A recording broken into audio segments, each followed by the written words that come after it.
Forensic accounts part 2 എല്ലാവർക്കും സ്വാഗതം. 2016 June 30 അന്ന് ഞാൻ വർക്ക് ചെയ്യുന്ന കമ്പനിയിൽ ഒരു സുപ്രധാന സംഭവം നടക്കുകയുണ്ടായി. ഞങ്ങളുടെ കമ്പനിയുടെ ഇന്ത്യയിലെ സപ്ലയർക്ക് 3,50,000 ഖത്തർ റിയാൽ ട്രാൻസ്ഫർ ചെയ്തത്. അത് സപ്ലയറുടെ ബാങ്ക് അക്കൗണ്ടിൽ എത്തിയില്ല എന്ന് മാത്രമല്ല, ലോകത്ത് എവിടെയുള്ള ഒരു ഫ്രോഡിന്റെ ബാങ്ക് അക്കൗണ്ടിൽ അത് ക്രെഡിറ്റ് ആവുകയും ചെയ്തു. ഇതെങ്ങനെ സംഭവിച്ചു? ഇതുപോലെ സംഭവിക്കാതിരിക്കാൻ നാം എന്തൊക്കെ മുൻകരുതലുകൾ എടുക്കണം എന്നതിനെ കുറിച്ചുള്ള ഒരു വിശദമായ ഒരു വിവരണമാണ് ഈ വീഡിയോയിലൂടെ ഞാൻ നിങ്ങൾക്ക് നൽകാൻ ഉദ്ദേശിക്കുന്നത്. ഈ സംഭവം നടക്കുമ്പോൾ ഞാൻ നാട്ടിലാണ്. വെക്കേഷന് വന്നിട്ട് 5 ദിവസം ആയിട്ട് ഞങ്ങൾ കമ്പനികളുമായി സപ്ലയേഴ്സുമായി കമ്മ്യൂണിക്കേറ്റ് ചെയ്യുന്നതെല്ലാം ഇമെയിൽ വഴിയാണ്. കമ്പനിയും ഞങ്ങളുടെ സപ്ലയറും എഗ്രി ചെയ്ത പ്രകാരം ക്യാഷ് ട്രാൻസ്ഫർ ചെയ്യുന്ന സമയത്താണ് ഞങ്ങളുടെ ഇമെയിൽ ഐഡിയിലേക്ക് സപ്ലയറുടെ സെയിം അക്കൗണ്ടിൽ നിന്ന് ഒരു ഇമെയിൽ വരുന്നത്. ഈ ബാങ്കിൽ കുറച്ച് ക്യാഷ് കുറവാണ്, അതുകൊണ്ട് ഞങ്ങളുടെ ഈ ബാങ്കിലേക്ക് നിങ്ങൾ ക്യാഷ് ട്രാൻസ്ഫർ ചെയ്യണം എന്ന് പറഞ്ഞൊരു അക്കൗണ്ട് നമ്പർ തന്നു.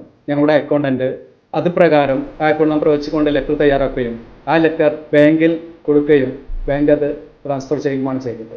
ഇതിൻ്റെ റിസിപ്റ്റ് സപ്ലയർക്ക് അയച്ചു കൊടുത്തെങ്കിലും മണിക്കൂറുകൾ കഴിഞ്ഞതിന് ശേഷമാണ് അക്കൗണ്ട് നമ്പർ മിസ്റ്റേക്ക് വന്നിട്ടുണ്ട് എന്ന് പറഞ്ഞിട്ട് ഞങ്ങൾക്ക് മെസ്സേജ് അയക്കുന്നതും ഞങ്ങളെ വിളിക്കുന്നതും. ഇത് പ്രകാരം ഞങ്ങൾ ബാങ്കിൽ പോവുകയും ക്യാഷ് ട്രാൻസ്ഫർ ചെയ്തോ എന്ന് അന്വേഷിക്കുമ്പോൾ അത് അപ്പോഴേക്കും ട്രാൻസ്ഫർ ചെയ്തിട്ടുണ്ടായിരുന്നു. ഞങ്ങൾ പോലീസിൽ കംപ്ലൈൻറ്റ് കൊടുക്കുകയും ഇന്റർപോളിന്റെ സഹായത്തോടെ അന്വേഷണം ആരംഭിക്കുകയും ചെയ്തു. അവസാനം ആ വിവരം ഞങ്ങൾ അറിയുന്നത് ബാങ്കിൽ നിന്നുള്ള ഒരു ഡോക്യുമെന്റ് എഡിറ്റ് ചെയ്യാൻ വേണ്ടിയിട്ട് ഒരു സോഫ്റ്റ്വെയർ ഡൗൺലോഡ് ചെയ്ത സമയത്ത് കമ്പനിയുടെ ഇമെയിൽ ഐഡിയും പാസ്വേഡും ഉപയോഗിച്ചുകൊണ്ടാണ് അത് ഡൗൺലോഡ് ചെയ്തത്. ആ സമയത്ത് ആ ഇമെയിൽ ഐഡിയും പാസ്വേഡും ഏതോ ഫ്രോഡിന്റെ കൈകളിൽ എത്തുകയും ഞങ്ങൾ സപ്ലയർക്ക് അയക്കുന്ന മെയിലും സപ്ലയർ ഞങ്ങൾക്ക് അയക്കുന്ന മെയിലുമെല്ലാം ആ ഫ്രോഡിന്റെ കൈകളിൽ എത്തുന്നുണ്ടായിരുന്നു. ക്യാഷ് ട്രാൻസ്ഫർ ചെയ്യുന്ന സമയത്ത് അയാൾ മെയിൽ അയക്കുകയും അയാളെ അക്കൗണ്ടിലേക്ക് ക്യാഷ് ട്രാൻസ്ഫർ ചെയ്യുകയുമാണ് ചെയ്തത്. ഇങ്ങനെയാണ് ആ ക്യാഷ് ഞങ്ങൾക്ക് നഷ്ടപ്പെട്ടത്.